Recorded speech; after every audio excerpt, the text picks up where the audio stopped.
오늘 우리에게 주시는 하나님의 말씀은 에스겔 37장 1절에서 3절, 욥기 38장 2절, 창세기 3장 9절입니다. 에스겔 37장 1절에서 3절, 욥기 38장 2절, 창세기 3장 9절입니다. 여호와께서 권능으로 내게 임재하시고 그의 영으로 나를 데리고 가서 골짜기 가운데 두셨는데 거기 뼈가 가득하더라. 나를 그 뼈 사방으로 지나가게 하시기로 본즉 그 골짜기 지면에 뼈가 심이 많고 아주 말랐더라.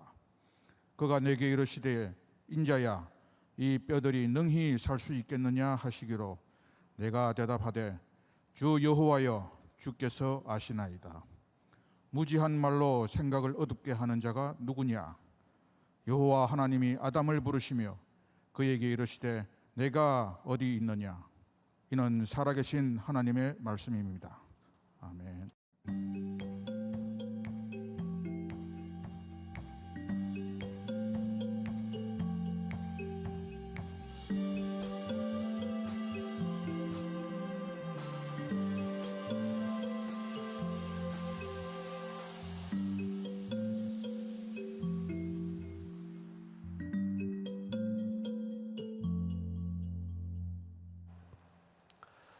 오늘 12시 예배 함께 하신 여러분들 한 사람 한 사람을 주님의 이름으로 사랑하고 축복합니다. 요즘 전부 마스크를 하고 다녀서 눈썹 문신과 눈 수술이 많이 유행한다고 하는데, 그래서 다 이뻐요. 다 이렇게 눈만 보여서 우리 한번 인사를 나누었으면 좋겠는데, 제가 많이 하는 얘기죠. 힘들 때는 어떻게 해야 된다고요? 힘을 내야 합니다. 우리 한번 두 손을 흔들어서 오늘 이렇게 영상으로 보고 있는 분들, 힘들 땐 힘을 내야 합니다. 이렇게 한번 인사합시다. 시작. 힘들 땐 힘을 내야 합니다. 고맙습니다. 여러분들의 손이 많이 힘이 될 것 같습니다. 제가 2021년 들어서 첫 주부터 계속해서 한 주도 빠지지 않고 광고하는 게 있습니다. 제가 좀 그런 특징이 있죠. 그냥 질리게 광고하는 거. 네, 중요한 일이기 때문에 이제 오늘까지만 광고합니다. 2021년 우리가 365일 묵상으로 시작을 했습니다. 우리 성도들이 함께 동일한 말씀을 가지고 하루를 지난다는 것이 굉장히 영적인 파워가 느껴지는 일인데, 여러분들까지 잘 따라와 주시고, 여러분들이 아침에 일어나면 딱 말씀이 올라가 있을 수 있도록 유튜브에 여러분들 구독해서 같이 끝까지 가면 좋겠고요. 또 하나, 여러분들이 너무 잘해 주시는 거, 365일 우리 릴레이 기도하고 있습니다. 요즘은 보니까 가족별로도 오고 나무별로도 와서 기도하시는데 참 좋습니다. 끝까지 잘, 앞으로 우리들이 이 신앙생활하는 동안 잘 해나갔으면 좋겠습니다. 그리고 내일부터 특별 새벽 기도회, 우리가 매월 한 주씩 프레이온 특별 새벽 기도회를 하고 있습니다. 물론 묵상이 계속해서 업로드 되겠지만 내일부터 5일 동안 우리들이 같은 시간대에 함께 기도하는 시간, 5시 반에 우리들이 예배 드리는 것 기억하시고, 또 이 시간에 나오실 수 있는 분은 아직까지는 우리 시무 장로님들, 원로 장로님들, 동행 장로님들 이렇게 부부에게만 이렇게 허락을 하고, 여러분들은 집에서 잘 예배 드릴 수 있도록 하시면 좋을 것 같습니다. 오늘 여러분들과 함께 말씀, 하나님께서 우리들에게 물으실 때, 이런 제목을 가지고 말씀을 나누려고 합니다. 오늘 본문 말씀을 장로님이 이렇게 읽어드렸는데, 뜬금없이 왜 세 개의 구절들을, 별로 연관성이 없어 보이는 것들을 봉독을 해주셨어요. 하나의 연관성을 찾자면 여기에 하나님께서 우리들에게 물으시는 세 가지 질문들이 나와 있습니다. 우리는 우리의 인생에 풀리지 않는 것들을 가지고 하나님께 질문합니다. 왜요? 그런데 이 왜라고 하는 질문은 우리 인생이 평탄하게 잘 될 때는 별로 묻지 않는 것들입니다. 우리가 이해할 수 없을 때, 때로 우리들에게 고통이 올 때 우리는 하나님께 왜 그러시죠? 라고 묻습니다. 제가 몇 번 말씀드렸던 C.S. 루이스라고 하는 사람은 이렇게 이야기를 했습니다. 편안함 가운데서 하나님은 우리들에게 속삭이시지만 고통 가운데서 하나님은 우리들에게 소리치신다. 어쩌면 이 고통의 시간들이야말로 하나님의 음성을, 하나님의 소리를 가장 명확하게 들을 수 있는 때인지 모릅니다. 지난해 제가 읽었던 책 중에 아주 인상적이었던 것이 하나 있어요. 조선회상이라는 책인데, 혹시 여러분들 중에 보기를 원하는 분이 있다면 책은 한 750페이지 정도 되는 두꺼운 책인데 재밌습니다. 셔우드홀 선교사가 쓴 책이에요. 조선의 상황들 선교 이야기입니다.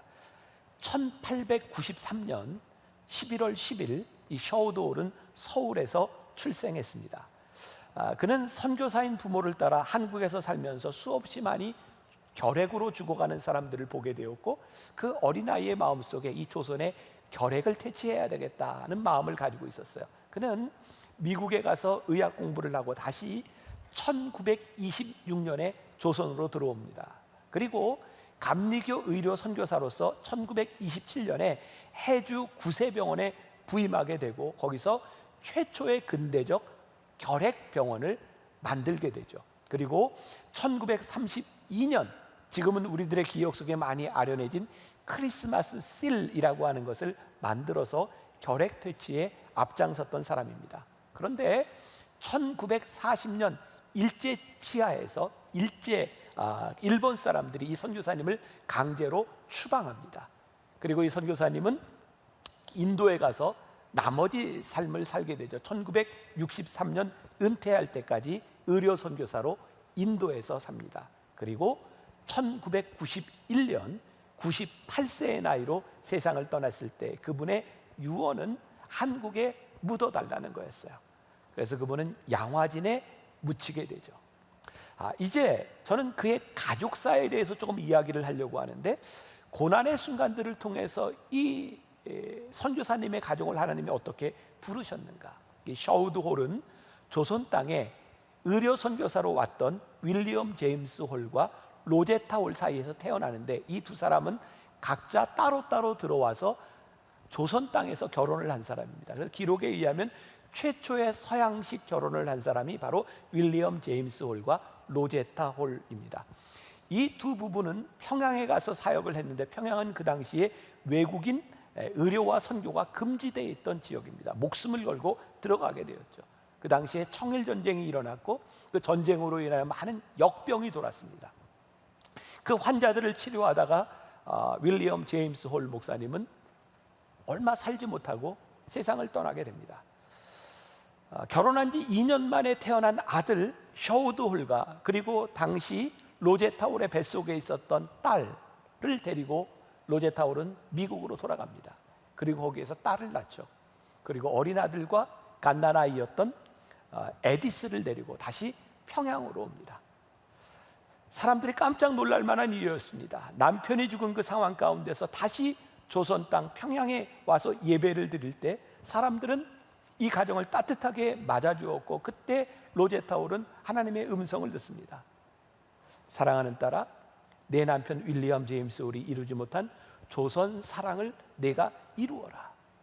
그런데 그렇게 도착한 지 얼마 되지 않아서 사랑하는 딸 에디스도 풍토병으로 죽습니다. 그리고 아버지 옆에 양화진에 묻히게 돼요. 그리고 그 딸을 묻으며 그렇게 기도합니다. 하나님, 사랑하는 아들 셔우드 홀과 한국에서 오랫동안 사역할 수 있도록 하나님 도와주세요. 로제타 홀은 우리나라 역사에 굉장히 중요한 역할을 하고 있는데, 우리나라 최초의 여자 의사를 키워낸 사람입니다. 박점동이라고 하는 여자를 의학 교육을 시켜서 그 당시 미국으로 유학을 보냅니다. 박에스더라고 불리우는 우리나라 최초의 여자 의사입니다.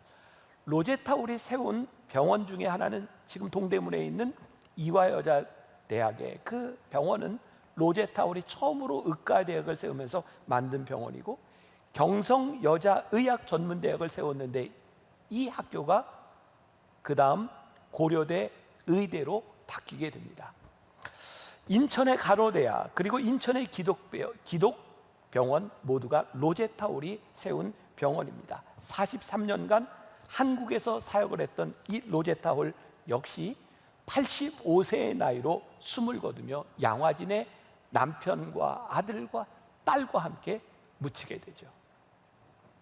세상에는 두 종류의 사람이 있습니다. 하나는 고난으로 인해 인생이 피폐해지고 자신이 피폐해질 뿐만 아니라 다른 사람을 힘들게 만드는 사람이 있고, 다른 한 사람은 인생의 고난 가운데 진지하게 하나님을 바라보며 인생에 대한 물음을 묻는 사람입니다. 나에게 찾아온 고난의 의미가 무엇인지, 그리고 인생의 답을 얻기 위하여 하나님께 이 물음을 물을 때에 그 사람은 사명자가 됩니다. 오늘 우리가 주목해 봐야 되는 것, 하나님께서 우리들에게 묻고 계신 거예요. 가만히 생각해 보면 이해가 되지 않습니다. 하나님께서 우리들에게 왜 물으실까? 하나님은 인생을 창조하시고 주관하신 하나님께서 우리들에게 무엇을 물으실까? 전능하신 하나님께서 우리들에게 물으실 때는 궁금해서 물으시는 것이 아니에요. 우리에게 물으실 때 우리에게 중요한 것은 하나님께서 우리들에게 묻는 이유가 무엇인지를 우리들이 다시 되물어야, 하나님의 물음에 대한 물음을 던지기 시작할 때, 하나님께서 우리들에게 던지는 질문에 대하여 우리가 질문을 던지기 시작할 때 오늘 우리들의 인생에 답을 얻기 시작해요. 교육학에서도 가장 좋은 교육 방법론 중에 하나가 질문을 통해 성장시키는 것이라고 이야기를 해요. 저희 교회에도 새로 목사님을 뽑는 인터뷰를 할 때면 우리 팀장 목사님들이 다 모여서 묻습니다. 그리고 마지막에는 그분들이 저희에게 다시 묻도록 하죠.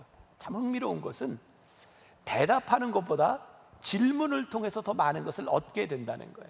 질문을 통해서 저 사람이 어떤 사람인지를 보게 된다는 거예요. 좋은 책입니다. 존 맥스웰이 쓴 인생의 중요한 순간에 다시 물어야 될 것들에서 이런 말을 해요. 질문은 꽉 닫힌 문을 여는 알리바바의 주문이다. 우리가 잘 아는 경영학의 아버지라고 불리우는 피터 드러커도 이런 말을 하죠.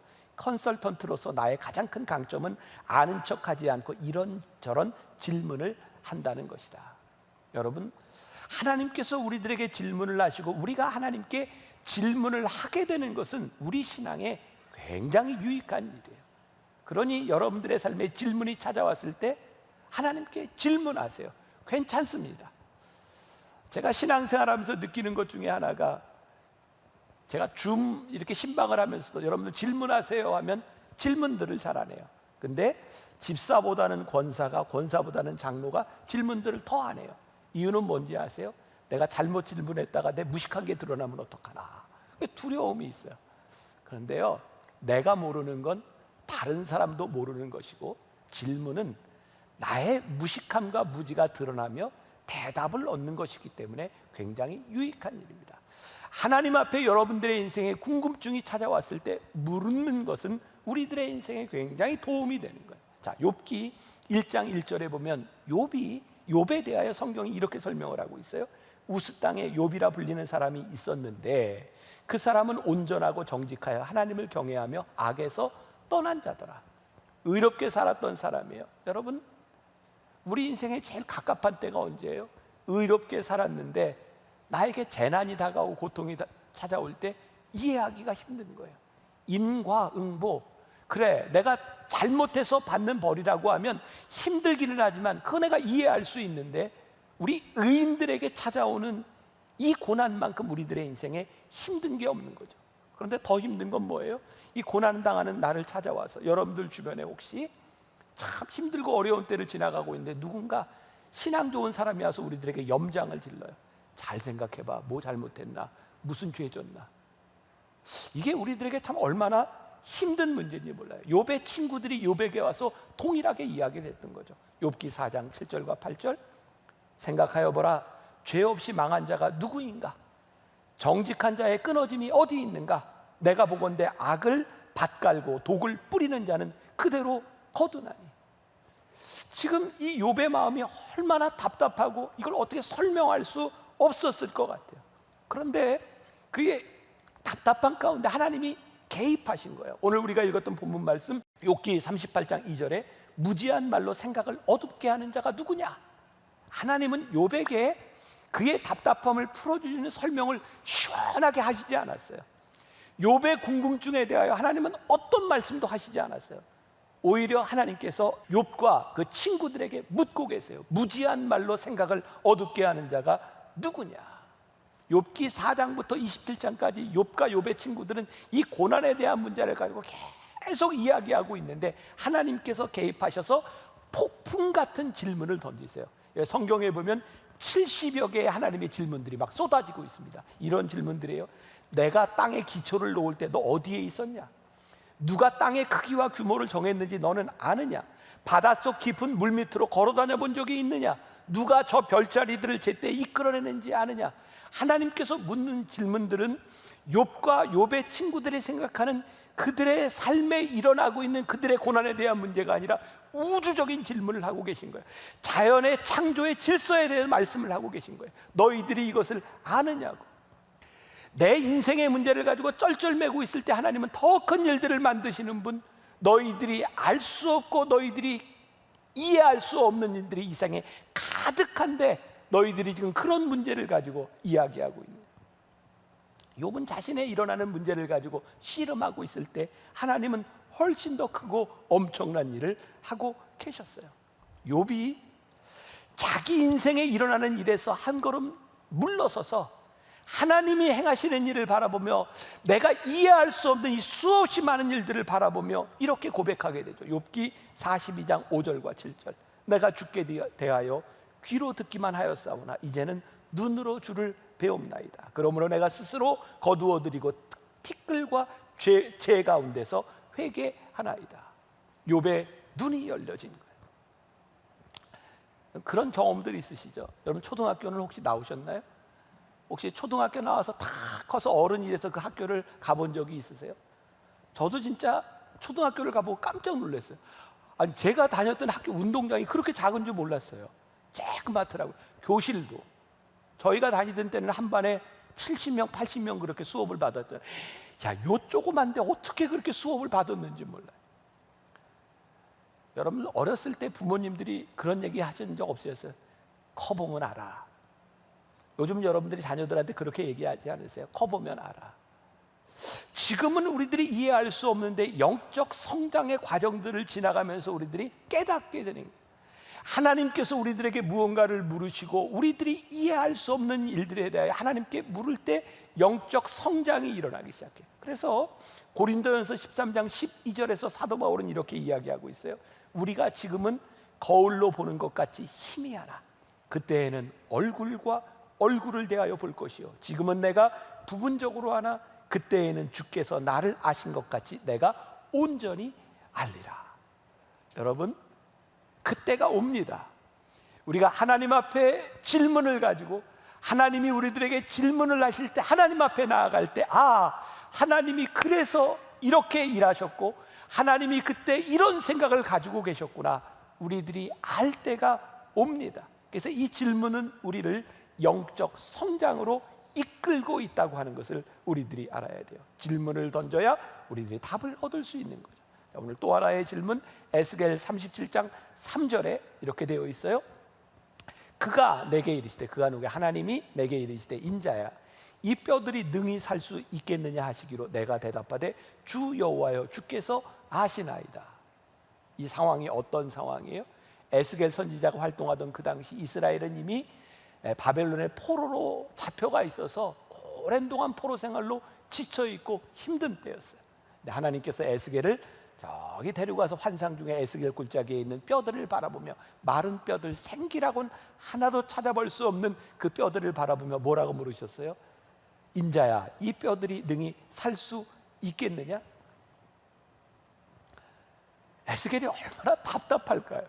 아니 에스겔에 가지고 있는 상식과 생각을 가지고 이 뼈들이 살 수 있겠느냐고 이야기할 때 에스겔이 뭐라고 대답할 수 있을까요? 근데 에스겔이 정답을 이야기하더라고요. 뭐라고 얘기해요? 예, 여호와여 주께서 아시나이다.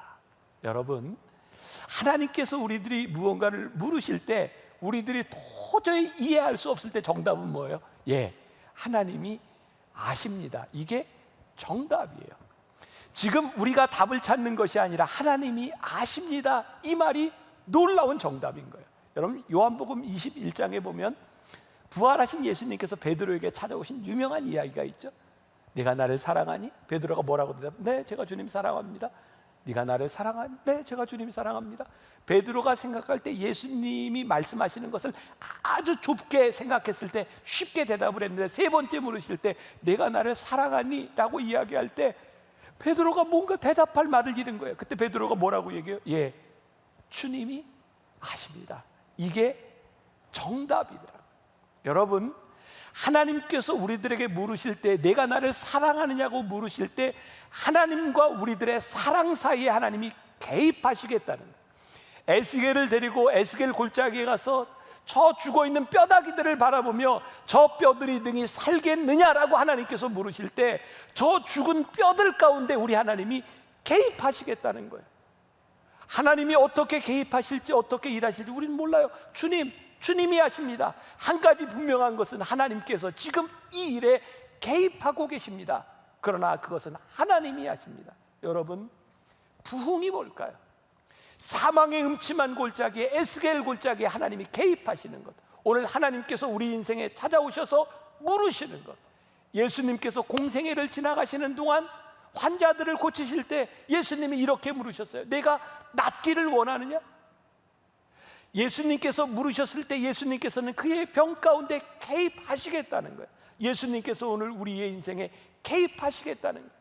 오늘 여러분들의 인생에 질문이 찾아왔을 때 하나님 앞에 이 질문을 가지고 나아갈 때 우리의 인생에 하나님이 개입하시겠다는 거예요. 세 번째 우리들이 읽었던 질문, 창세기 3장 9절. 여호와 하나님이 아담을 부르시며 그에게 이르시되 내가 어디 있느냐? 이 말 역시 하나님께서 아담이 어디 있는지 몰라서 물으셨을까요? 하나님께서 질문을 하실 때는 분명한 의도가 있는 거죠. 그의 자리를 물으시는 거죠. 내가 어디 있느냐라고 말했을 때 주님 제가 여기 있습니다 라고 말을 해야 될 아담이 그 대답을 하지 못하죠. 왜? 하나님과 범죄한 아담이 그의 자리를 잃어버려요. 저는 오늘 하나님께서 우리들에게 찾아오셔서 심각하게 물으시는 물음, 제가 오늘 여러분들과 함께 이 코로나를 지나가며 우리들이 어떻게 이것을 바라봐야 되는가를 우리들이 생각할 수 있는 것은 하나님의 물음 앞에서 주어진 일이라고 생각합니다. 너 어디 있니? 너희 교회는 지금 어디 있니? 그것은 위치에 대한 물음이 아니라 우리들이 어떤 상태에 있는지에 대한 물음이죠. 제가 요즘 줌 신방을 하고 있어요. 교인들. 근데 신방을 하면서 가끔 그런 이야기를 해요. 목사님 이렇게 줌 신방을 하다가 목사님을 보니 목사님이 꼭 제 영적 상태를 물으시는 것 같아요.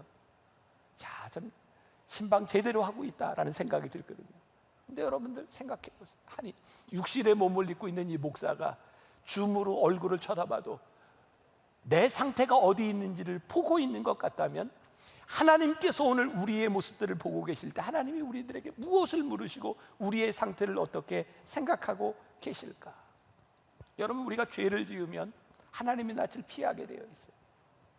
국가에 대해 죄를 지으면 나라를 피하게 되어 있고 누군가에게 사기를 치면 그 사람들을 떠나가게 되어 있죠. 하나님께서 오늘 우리들에게 내가 어디 있느냐고 물으실 때 우리의 상태, 그리고 우리들의 삶의 교정이 일어나기 시작할 때 우리의 영적인 성장들이 일어나는, 참 이 질문이라고 하는 게 흥미롭죠. 우리가 혹시 우리 자녀들하고 누구하고 어디 길을 간다고 생각해 봅시다. 그러다 이렇게 얘기했어요. 너 진짜 계속 일로 갈 거야? 이 얘기는 묻는 걸까요? 너 그리로 가면 안 돼, 그런 거죠. 여러분, 오늘 말씀 잘 들을 거예요? 이 얘기는 무슨 얘기예요? 잘 들을지 말지 선택하라는 거예요? 아니요, 잘 들으라고 하는 거죠. 하나님께서 우리들에게 물으실 때는 그것은 선택에 대한 문제가 아니라 우리들을 교정하시는 물음이에요. 너 지금 상태가 어때? 너 지금 어디 있어? 너 지금 무엇을 하고 있는 거야? 그것은 우리들에게 물음이 아니라 우리의 영적 상태에 교정이 일어나기를 바라시는 거죠. 우리를 향한 질문은 그래서 필연적으로 우리를 부르심의 자리로 인도하게 되어 있어요. 영적 무기력에 빠져 있는 우리들에게 이 시기를 어렵고 무겁게 지나가고 있는 우리와 우리 교회에게 하나님이 물으신다면 그것은 필연적으로 우리를 소명의 자리로 이끌어내십니다. 지난해 어떤 신문사 국장이 저에게 문자를 보냈어요. 목사님, 현재 한국 교회가 이렇게 흘러가는 것을 바라보면서 그냥 있으셔도 되는 겁니까? 내가 무언가를 해야 될 것 같은데 이 교회에 대한 안타까움을 바라보며, 그런데 저희 교회 목회자들이나 저희 가정에 가면 저에게 늘 하는 얘기가 있어요. 그냥 이런 때는 가만히 있는 게 좋아요. 왜? 무슨 이야기를 해도 어떤 꼬투리를 잡히고 막 정말 늑대처럼 달려들어서 막 쥐어 뜯는 이 시대에 무엇을 해도 힘드니 그냥 아무 말 하지 말라고, 말꼬리 잡히지 말고 가만히 있으라고. 저에게 그런 생각이 드는 거예요. 내가 사명의 자리로 가지 못하고 내가 하나님 앞에 부르심의 자리에서 물음을 들었을 때 우리들이 아무것도 하지 못하는 것은 우리가 치러야 될 대가들이 너무 크기 때문에 우리들이 아무것도 하지 못하고 있는 것은 아니다. 우리가 이렇게 무기력하게 빠져 있는 것은 우리들이 치러야 될 대가를 치르지 못함이 아닐까. 제가 작지만 오늘 여러분들과 함께 이 코로나를 지나며 우리 교회가 어떤 신앙의 모습을 가져야 될까를 나누었던 이야기이고, 그리고 진짜 우리들이 보아야 되는 것은 하나님께서 우리들에게 물으시는 물음은 하나님과 우리들 사이의 관계 속에서 내가 무엇이 되고 무엇을 할 것인지를 물으시는 것이지, 우리의 개인적인 욕망을 이루거나 우리들의 뜻을 이루려고 하는 것이 아니에요. 하나님께서 우리들에게 물으실 때 주님, 제가 여기 있습니다 라고 하는 이 말은 우리를 필연적으로 사명의 자리로 이끌어가는, 저는 오늘 여러분들에게 그렇게 권면하고 싶은 거예요. 오늘 하나님께서 여러분들의 인생에 물으시는 그 물음 앞에서 우리의 사명의 자리는 어디입니까? 혹시 지난주에 말씀 기억하세요? 뭐 기억나는 것도 있고 안 나는 것도 있겠지만 마지막에 제가 웬만하면 네가 해라, 누군가 들었던 그 음성에 대한 이야기를 했다면 오늘은 제가 여러분들에게 이런 말씀을 드리고 싶어요. 주님, 제가 여기 있습니다. 그런 답이 여러분들에게서 나왔으면 좋겠다. 제가 말씀을 마무리하면서 한 글을 좀 하나 읽어드리려고 하는데 굉장히 재밌는 글입니다. 재밌는 글은 여러분들이 어떻게 들어야 될까요? 재밌게 들으시면 됩니다. 근데 이 말이 무엇을 우리들에게 이야기하고 있는지를 잘 캐치를 하면 좋겠어요. 어떤 목사님의 글이에요. 제목, 제가 하겠습니다. 이등병 때 제일 많이 입에 달고 살았던 말이 이것이다. 제가 하겠습니다. 이등병은 식스 센스를 능가하는 세븐 센스가 있어야 한다. 이는 고참들이 무심코 내뱉은 말이나 작은 신음에도 응답할 수 있는 센스다.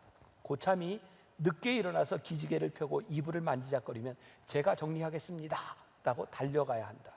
고참이 오늘은 밥 먹기가 귀찮은데 라면이나 끓여 먹을까 하면 제가 끓이겠습니다 하고 끓여와야 한다. 근무 교대할 때 무거운 짐을 고참이 들고 내무반에 들어오면 제가 들겠습니다 하고 대신 들어야 한다. 이등병 때는 모든 일이 내 일이었다.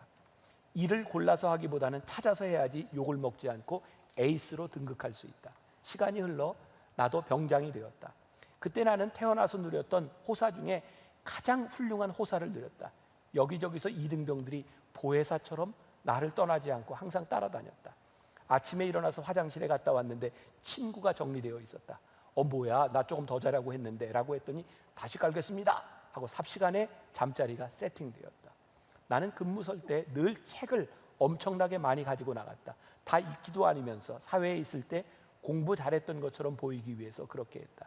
근무 교대를 할 때면 한 50m 앞에서부터 후임이 달려나와 제가 들겠습니다 라고 말했다. 내가 아니야, 내가 들게 라고 하면 세븐 센스가 없는 후임병들은 네 알겠습니다 하고 물러섰고, 그들은 내 밑에 상병쯤 되는 후임들에게 야, 한 번만 물어보지 말고 적어도 2번은 물어보라고 하며 세븐 센스 교육을 받았다.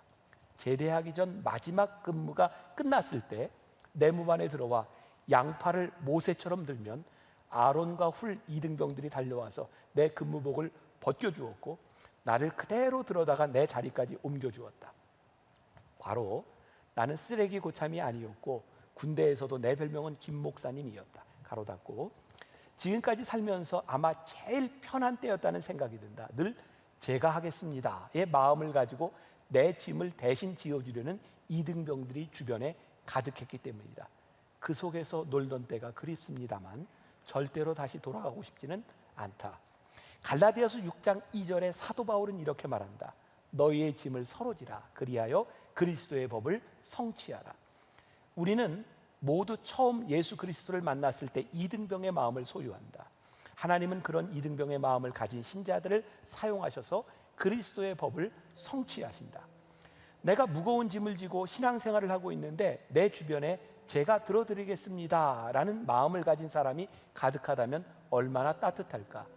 이등병 신자들이 많아질수록 그리스도의 몸인 교회는 아름답게 세워져 간다. 하지만 처음에 받았던 나 같은 죄인 살리신 주님의 은혜가 안 놀라워지기 시작하면 이등병의 마음이 아닌 병장의 마음이 된다.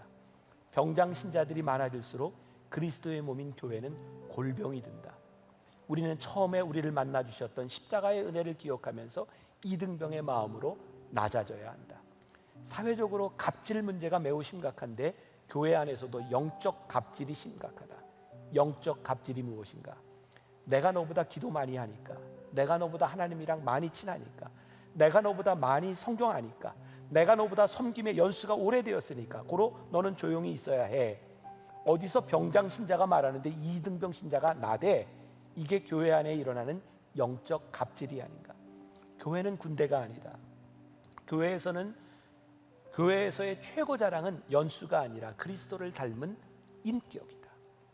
그리스도의 사랑으로 살리는 을이 된다면 그 사람이 진정한 영적 갑이다.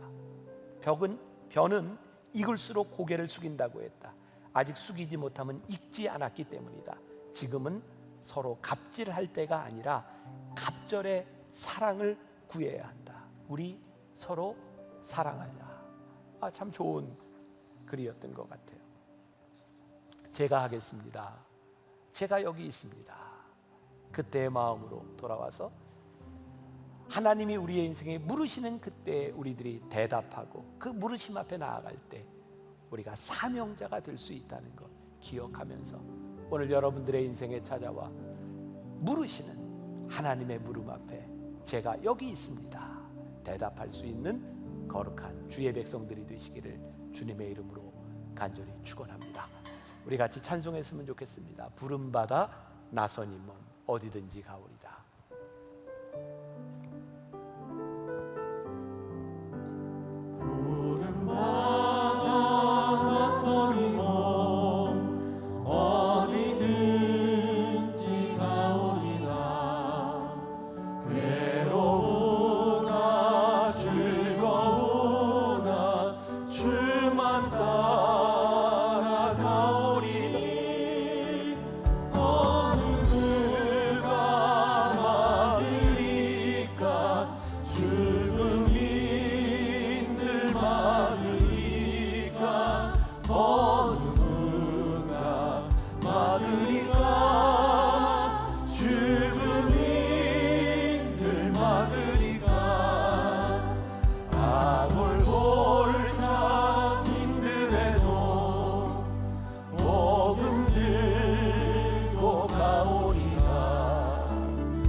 하나님, 우리 성도들 가운데는 지금 이 시간이 하나님 앞에 이해할 수 없는 고통의 시간이요, 고난의 시간이요. 왜 우리들에게 이런 일을 행하시는지 이해할 수 없는 순간을 지나가고 있는 성도들도 있습니다. 오늘 하나님께서 우리들에게 오셔서 물으시는 물음, 왜 우리를 여기에 두셨는지, 하나님께서 왜 이것을 보게 하셨는지, 하나님께서 왜 이것을 우리들에게 물으시는지, 오늘 우리들이 하나님 앞에 또 다른 질문, 의문을 가지고 나아가기를 소원합니다. 그리고 하나님께서 우리들에게 물으실 때, 우리들에게 이 질문이 들 때, 하나님께서 여기에 역사하기를 원하시는구나, 하나님께서 우리의 인생에 개입하셨구나, 하나님이 행하시는 일을 보아야 되겠구나, 내 생각과 내 이해를 넘어서 하나님의 손을 볼 수 있는 우리 성도들이 되게 하여 주옵소서. 그리고 하나님께서 우리들에게 물으시고 하나님의 물음 앞에 우리들이 대답할 때, 주님, 제가 부르심의 자리에 있습니다, 하나님 왜 나에게 이 물음을 물으시는지 제가 대답하며 제가 그 부르심 앞에 서기를 소원합니다. 그렇게 소명의 자리로 불리움을 받을 수 있는 우리 성도들이 되기를 간절히 소원합니다. 하나님, 코로나가 참 우리를 힘들게 하고 아프게 합니다. 또 우리가 하나님 앞에서 얼마나 잘못 살아가고 있는지 우리의 신앙도 적나라하게 보게 하셨고 우리의 영적 상태도 보게 하셨습니다. 그러니 이제 하나님 앞에 믿음으로 다시 돌아서게 하여 주옵시고 우리의 삶을 다시 정립하게 하여 주옵시고 주님 앞에 쓰임받는 사람들 되게 하여 주옵소서. 오늘도 하나님께 드려진 귀한 예물들 기억하시고 잘 쓰여지게 하시고 이 어려운 때를 지나가고 있는 우리 성도들 주님 붙잡아 주셔서 잘 승리하게 하여 주옵소서. 지금은 우리 주 예수 그리스도의 은혜와 하나님 아버지의 무한하신 사랑과 성령의 인도하심이 우리를 부르시는 그 부르심 앞에, 주님, 제가 여기 있습니다, 담대하게 대답하며 나가는 당신의 사랑하는 모든 백성들 위해 지금부터 영원까지 함께 하시기를 간절히 축원하옵나이다. 아멘.